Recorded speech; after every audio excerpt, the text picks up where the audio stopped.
Before we get to the story, take a second to give this video a like and subscribe. Your contribution to the development of the channel is invaluable. Thank you. In the dim light of early dawn, the small Brooklyn apartment stirred with the quiet inevitability of routine. I awoke to the persistent hum of the city, a constant reminder that life in the concrete jungle was both beautiful and brutally indifferent. My bedroom, cramped yet intimately familiar, bore silent witness to countless mornings like this one. The bare walls, adorned with a few cherished photographs and a scattering of postcards from distant places, contrasted sharply with the cold reality outside my window. I swung my legs off the edge of the narrow bed and padded toward the small kitchenette. The process was ritualistic, filling the kettle with water, selecting a favorite mug that held the warmth of past memories, and finally, watching as the machine sputtered to life. The aroma of brewing coffee slowly filled the air, mingling with the faint scent of yesterday's cigarette and the ever-present undertone of city grime. I glanced at my phone, the screen displaying a cascade of unread emails and notifications, a digital reminder that the world beyond these four walls was already in motion.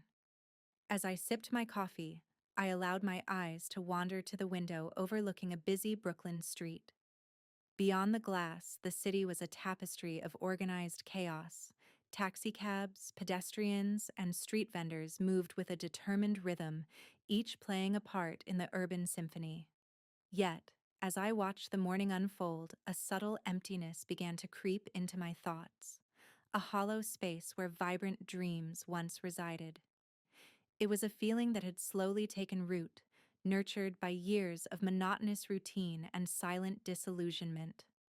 There was a peculiar weight in the air that day, as if the city itself was mourning a forgotten promise. The endless rows of apartment windows, like a grid of unspoken stories, seemed to mirror my internal solitude. I felt detached from the lives unfolding around me, caught between the fleeting allure of possibility and the crushing inertia of habitual existence. Every creak in the old floorboards, every distant siren, whispered reminders of moments lost and opportunities that slipped away in the rush of everyday survival. In that early morning stillness, the city appeared both a refuge and a prison, a sprawling labyrinth of hope and despair. I knew that the hours ahead would be marked by a series of tasks and obligations, each one chipping away at the fragments of a self I once believed in. Yet, beneath the surface of resignation, there lingered a silent yearning for change, a desire to break free from the suffocating normalcy and rediscover the spark that had long been dimmed by routine. As the coffee cooled and the light gradually brightened, I resolved, in that quiet moment, to at least acknowledge the emptiness, to confront it as I would any challenge in this unforgiving urban landscape. The day had just begun, and though the path ahead was shrouded in uncertainty, the pulse of the city beckoned me onward, urging me to seek out the truths hidden beneath the mundane. Michael always had a way of crafting a picture-perfect existence, a dazzling tableau of modern success and affluence that left little room for doubt in the eyes of the world. Our apartment, sleek and meticulously arranged in a way that echoed a refined urban taste, was a living advertisement for that persona. Every detail, from the polished surfaces to the designer furnishings, was carefully selected to speak of achievement. Expensive dinners at exclusive restaurants, curated art pieces on the walls, and those family photos that captured fleeting moments of fabricated happiness, all came together in a silent performance of perfection. Yet, behind this brilliant veneer, a silent chill crept in, an undercurrent of detachment that neither the stylish decor nor the luxurious outings could ever truly erase. Michael's presence, usually commanding and assured, began to feel like a carefully rehearsed act. He navigated our life with the efficiency of a seasoned professional, every word measured, every smile precise. In our evenings, as we sat across from one another at the dining table, there was an unspoken barrier, a cold draft of formality that kept us from really connecting. His eyes, often reflecting a meticulous calm, seemed to harbor a secret that I alone could not decipher. During our dinner conversations, the topics were always the same: the state of the market, upcoming social engagements, and the mild triumphs of his day at the office. I listened intently, nodding at the right moments, yet inside, a profound sense of isolation began to settle in. It was as though the more we immersed ourselves in the trappings of success, the further we drifted from the warmth of genuine intimacy. The laughter that once filled our home had been replaced by polite, almost obligatory exchanges, each one a reminder of the distance growing between us. The coldness was most evident in those rare moments when our eyes met and the surface perfection of our life cracked ever so slightly. It was in the glint of the mirror as he adjusted his cufflinks, or in the way he absent-mindedly tapped his fingers on the glass coffee table. The actions were so subtle that they might have passed unnoticed. Yet to me, they were the silent admission of a void slowly taking shape in our marriage. I often wondered when the warmth had died out. Had it been in the whirlwind of our early years, or had it gradually ebbed away, lost in the relentless pursuit of an ideal image? On weekends, while the world outside celebrated a rhythm of leisure and community, our home remained an oasis of cold routine. Michael's schedule was a masterclass in efficiency: morning workouts, a string of meetings, and evenings at social functions that left him returning to our apartment as if from a distant land. I was left to navigate the hollow corridors of our shared life, grappling with the solitude that no amount of external gloss could cover. My thoughts drifted to the possibility that the life we portrayed so impeccably was merely a mask, a facade that kept hidden the truth of our diminishing connection. In the quiet hours of the evening, when the city's neon glow seeped through the windows and the sounds of distant traffic formed an unceasing lullaby, the cold became almost tangible.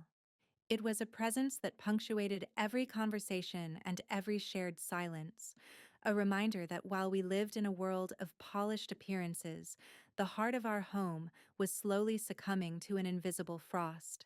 And so, in the midst of this external idyllic illusion, I found myself yearning for something real, a spark that could melt the ice between us, or perhaps a path toward reclaiming the warmth I so desperately craved. In the cramped, tiled confines of our aging bathroom, a relentless drip had become a quiet yet constant companion. It began subtly, a solitary drop echoing off the sink in the early hours of the morning, but over time, its rhythm grew to resemble a measured heartbeat. Each droplet was a reminder of the small, unattended issues that, like persistent leaks, could slowly erode the foundations of our lives. I remember the first night I truly noticed it. The sound was insistent and oddly intimate, as if the faucet itself was whispering secrets into the darkness. Lying awake on the cool, hard floor, I listened to the steady patter, each drip punctuating the silence with a reminder of things left unresolved. In that moment, the faucet became a symbol, a metronome marking the passage of time and the accumulation of neglected details. I saw in its ceaseless cadence the minor faults of my life that, if unheeded, could lead to an inevitable collapse.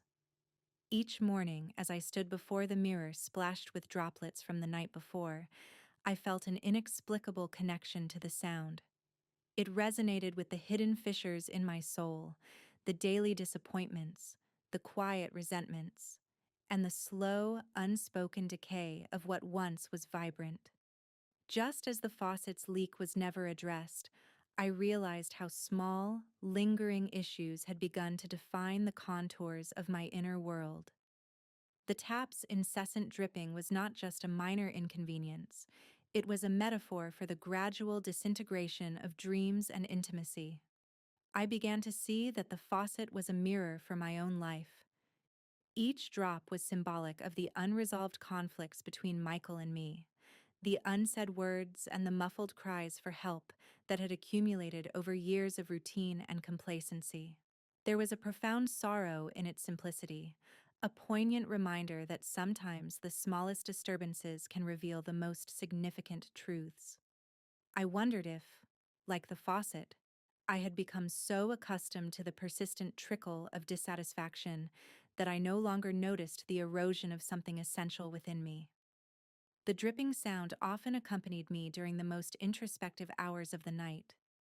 In those moments of solitude, as the city's noise faded into a distant murmur, the steady drip spoke to me in a language of loss and longing.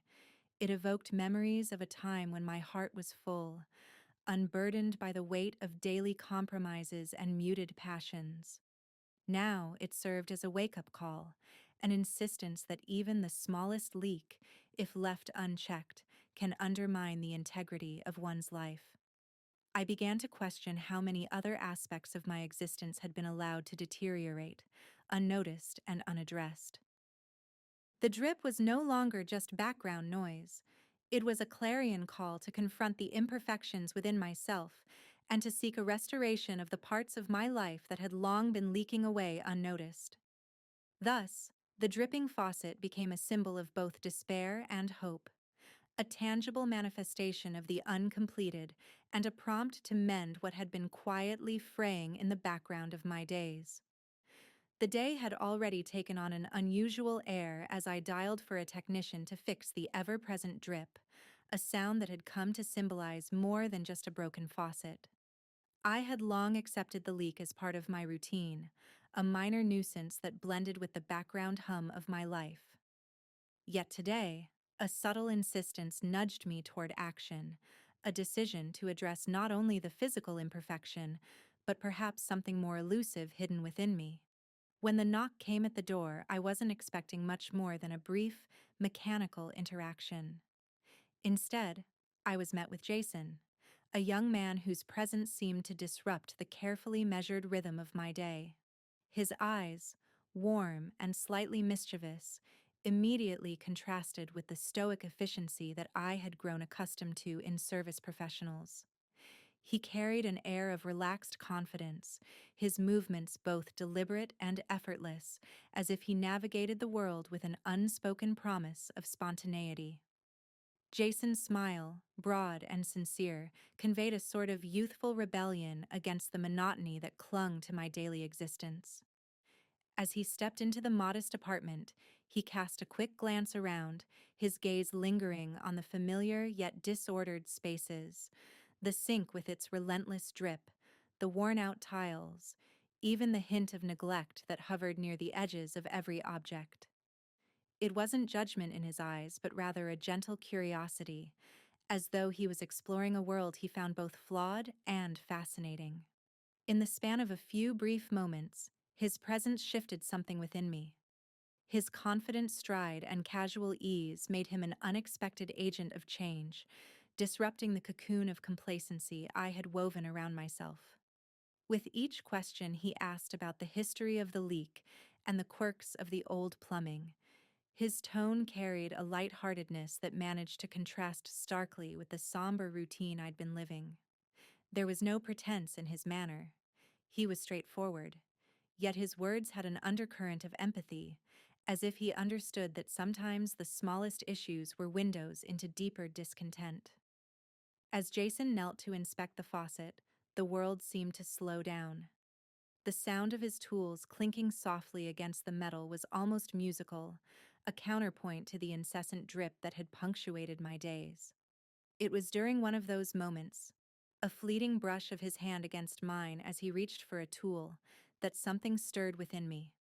The contact was brief, almost accidental, yet charged with an unspoken intensity. In that split second, I felt a spark, a dormant part of me awakening to possibilities beyond the structured confines of my routine.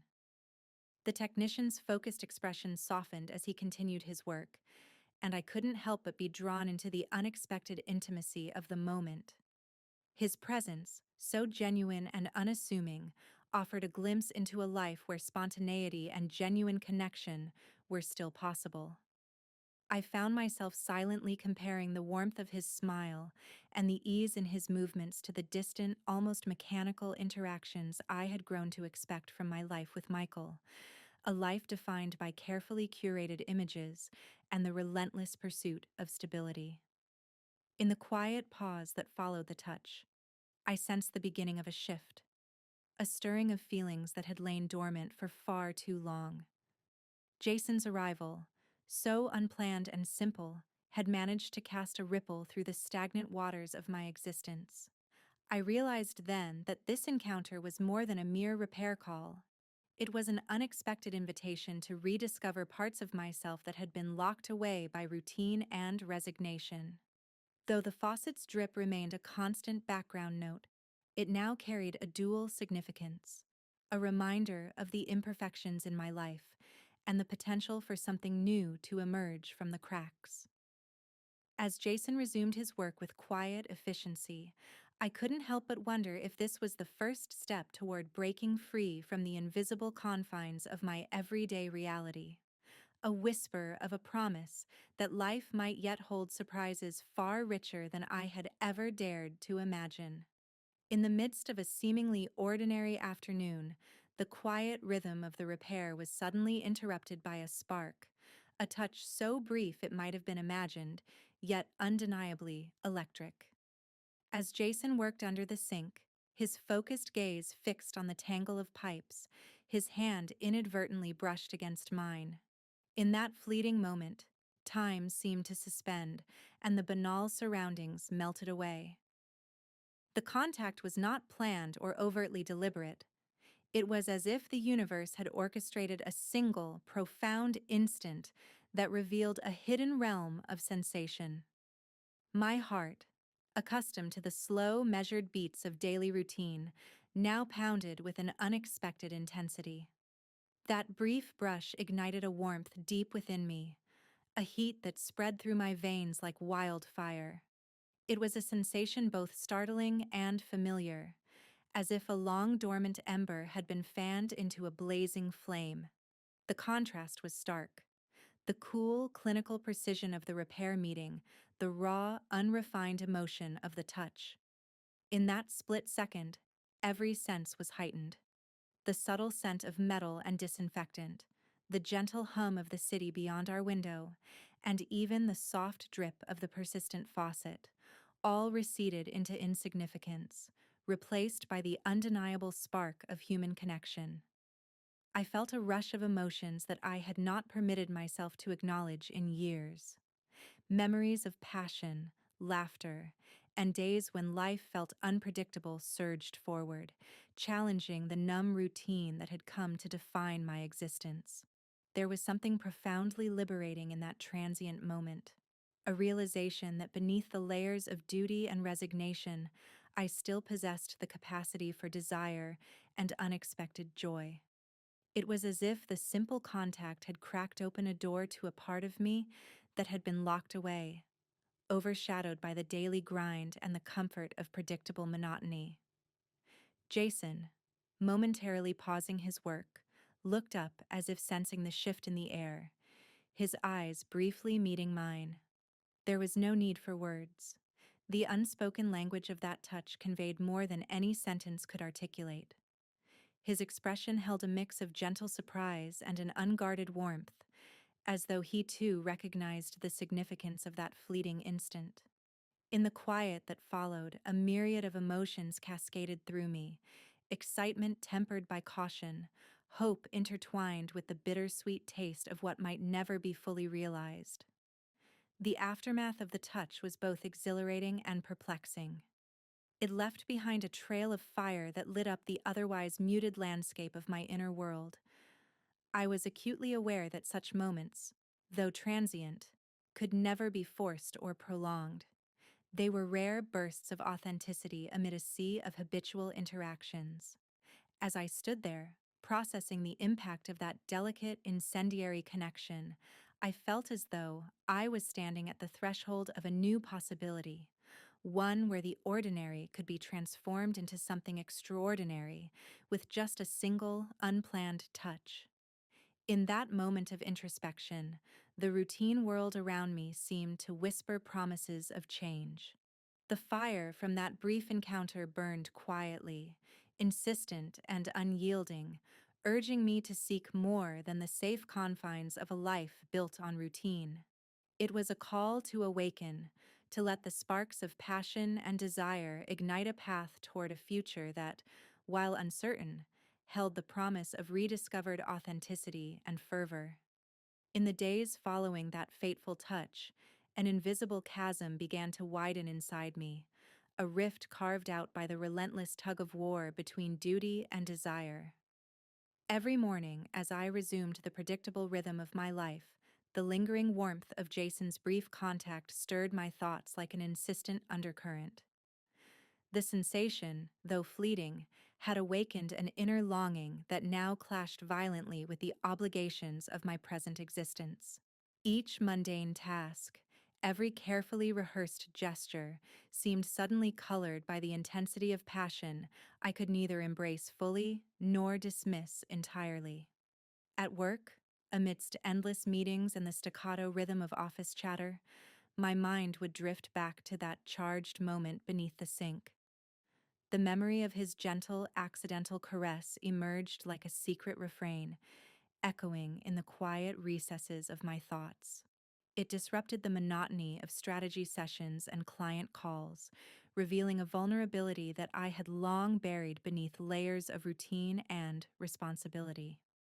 I began to question the foundation of the life I had built with Michael, a life that, to the outside world, was the epitome of success, yet beneath its polished surface lay a profound emptiness. In the solitude of late nights, as the city's distant hum filtered through my window, I found myself caught in a relentless internal battle. There was the part of me that clung to the familiar, a life defined by the predictable cadence of duty and the comforting embrace of stability. And then there was the other part, the one stirred awake by that electric moment with Jason, whispering of possibilities, of uncharted territories, where desire and passion could reign without compromise. I would sit by the window, watching the interplay of streetlights and shadows, trying to reconcile the competing narratives of who I was supposed to be and who I secretly yearned to become. Michael, ever immersed in his own meticulously managed world, moved through our home with the ease of someone who believed implicitly in the sanctity of routine. His every gesture was calculated, his words measured, a stark contrast to the wild unpredictability that now stirred inside me. His presence, once a source of comfort, had gradually become a symbol of the life I no longer recognized as entirely my own. I began to feel as though I were living two parallel lives, one dictated by duty and the expectations of a society that prized stability, and another that pulsed with the raw, unfiltered promise of change. The more I dwelled on this inner conflict, the more acute the division became. I grappled with the weight of responsibility, a responsibility to honor the years of shared history, to maintain a semblance of order in a life that had always been defined by careful planning. Yet with each passing day, the call of that forbidden spark grew louder, urging me to question the cost of sacrificing passion at the altar of convention. The tension was palpable, a constant reminder that every smile, every nod of agreement in our daily interactions was now underscored by an unspoken truth. I was no longer whole.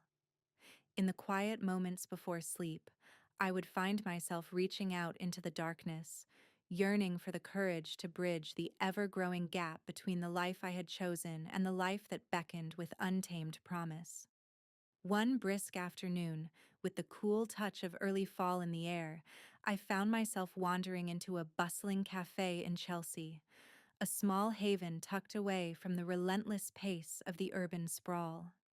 The cafe's interior was a mosaic of warm, earthy tones, soft jazz notes floating in the background, and murmurs of conversations interlaced with the clink of coffee cups. Here, Among the melange of hurried professionals and creative souls, I sought solace from the relentless duality that had been consuming me. As I settled into a quiet corner, I couldn't help but feel the palpable pulse of the city, each beat echoing the myriad possibilities that lay beyond the routine of my daily existence. I opened a worn notebook, its pages filled with scribbled dreams and half-forgotten hopes, and attempted to capture the swirling emotions within. Yet, every word I penned was shadowed by the unresolved questions that haunted me, a silent conversation between the familiar comfort of duty and the irresistible allure of something more profound. Across the room, as if drawn by an unspoken magnetism, I caught sight of Jason. He was seated by a large window that framed the cityscape, his face lit by the gentle glow of the afternoon sun.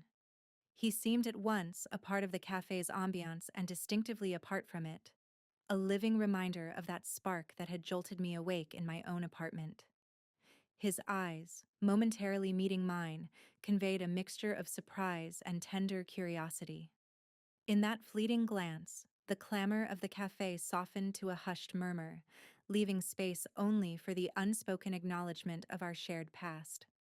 Without thinking, I rose from my seat and crossed the room. The distance between us contracted with every step, charged with an energy that felt both exhilarating and perilous. As I approached, the world around us blurred into insignificance, a moment suspended between the demands of a familiar life and the promise of an uncharted future. Jason rose as well, his smile cautious yet inviting, as if he too was straddling the border between certainty and risk. We exchanged greetings that were simple yet heavy with unspoken meaning. Over cups of freshly brewed coffee, our conversation wove between casual remarks about the weather and subtle revelations of our inner states. Each word, every pause, carried a weight that belied the seemingly ordinary setting. I shared fragments of my recent days, the quiet battles with monotony, the unsettling tug of a life that seemed to be slipping away from the rigid contours of routine. Jason, in turn, spoke of dreams and small rebellions against the mundane, his tone reflective and sincere.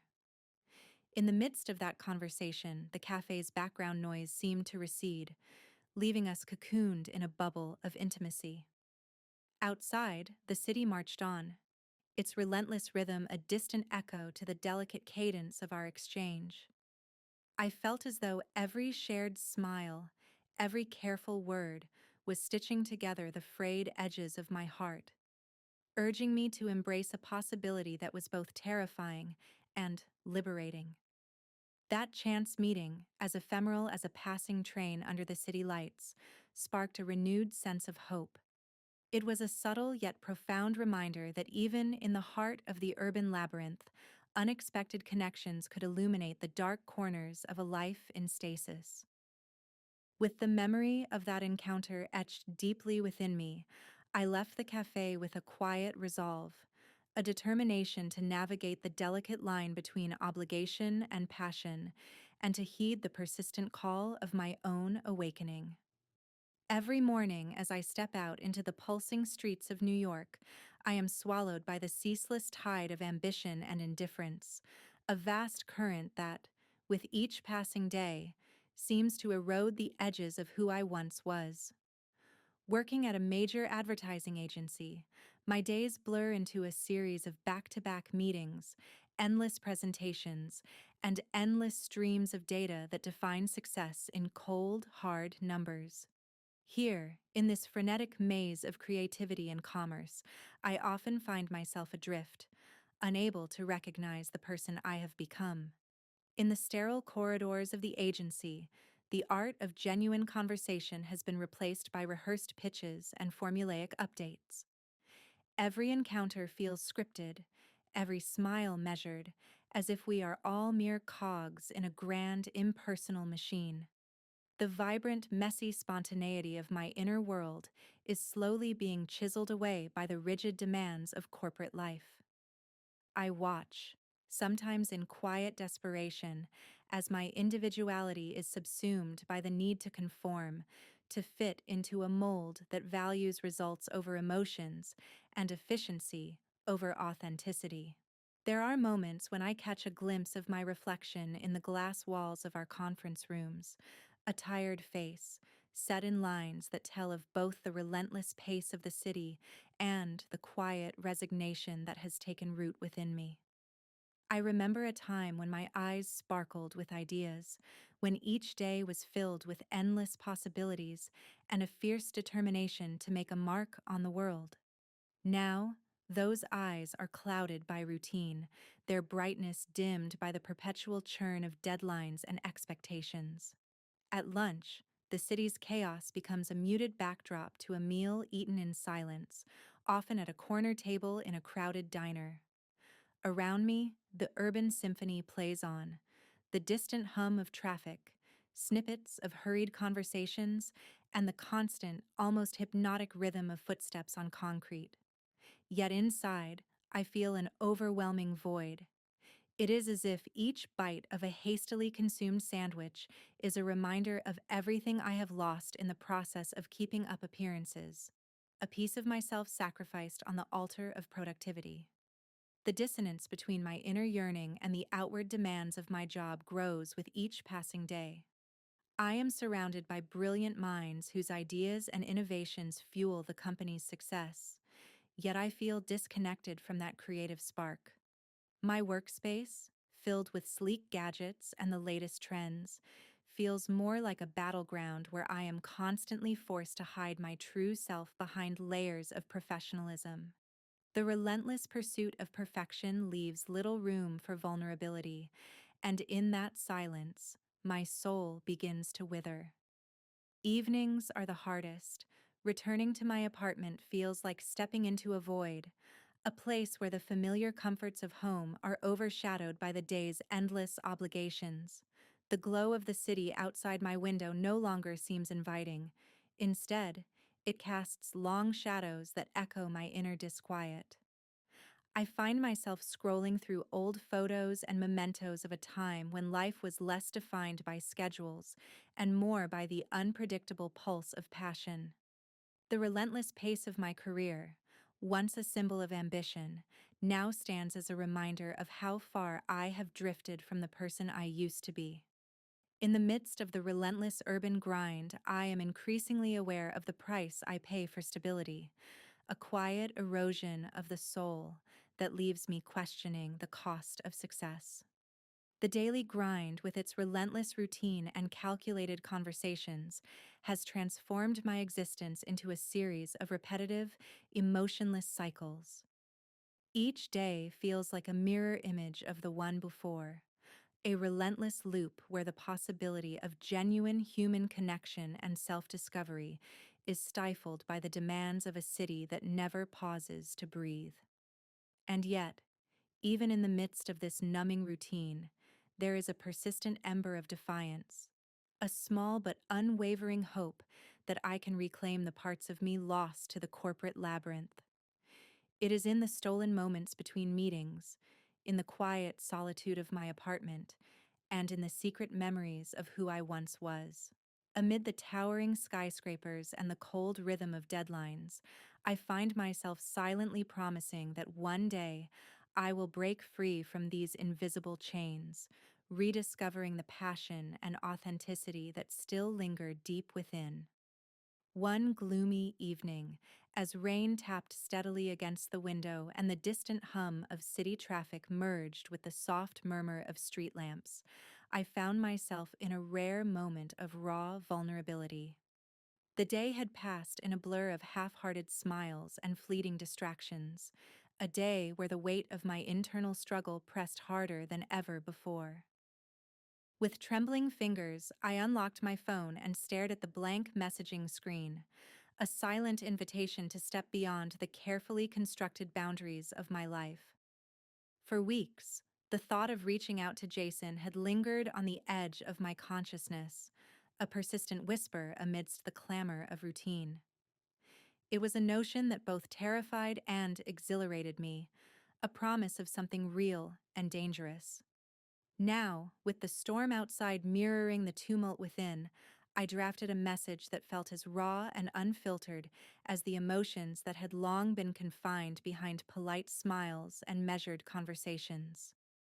Every word I typed was an act of defiance against the inertia that had gradually numbed my spirit. Every sentence a silent rebellion against the life I was expected to lead. The message was simple, yet potent. Can we meet on the rooftop tonight? In that brief sentence, I encapsulated months of longing, frustration, and the desperate need for change. It was a plea for connection, a daring invitation to step into the unknown, even if just for a moment. I paused, my heart pounding in sync with the patter of the rain, and hovered over the send button. The digital silence that followed felt interminable, a quiet space where the future and my doubts collided. In that suspended moment, I remembered the way Jason's eyes had sparkled when we exchanged our tentative smiles at the cafe, the warmth in his presence that had ignited a fire I thought was long extinguished. I recalled the spark of his accidental touch beneath the sink, a small, almost imperceptible contact that had unraveled the carefully stitched fabric of my guarded routine. Now, with nothing but the glow of the screen and the weight of my own heartbeat, I pressed send. Almost immediately, a mix of relief and trepidation surged through me. The simple act of sending that message felt like shattering an invisible barrier, exposing a truth I had spent years concealing. I stared at my phone as if it were a live wire, my mind racing with questions about what might come next. Would he agree? Would the meeting offer the solace and passion I so desperately craved? Or would it be yet another reminder of the life I was meant to lead? A life dictated by duty and convention? The uncertainty was agonizing, yet within it lay a thrilling promise. In that single, risky step, I had reclaimed a piece of myself that had been dormant for far too long. The rooftop meeting wasn't just a rendezvous, it was a deliberate choice to confront the dissonance within, to risk everything for a chance at genuine connection. And as the night deepened around me, I realized that this message was more than words on a screen. It was the first bold stroke in a new chapter of my life, one where passion and possibility might finally eclipse the shadows of routine.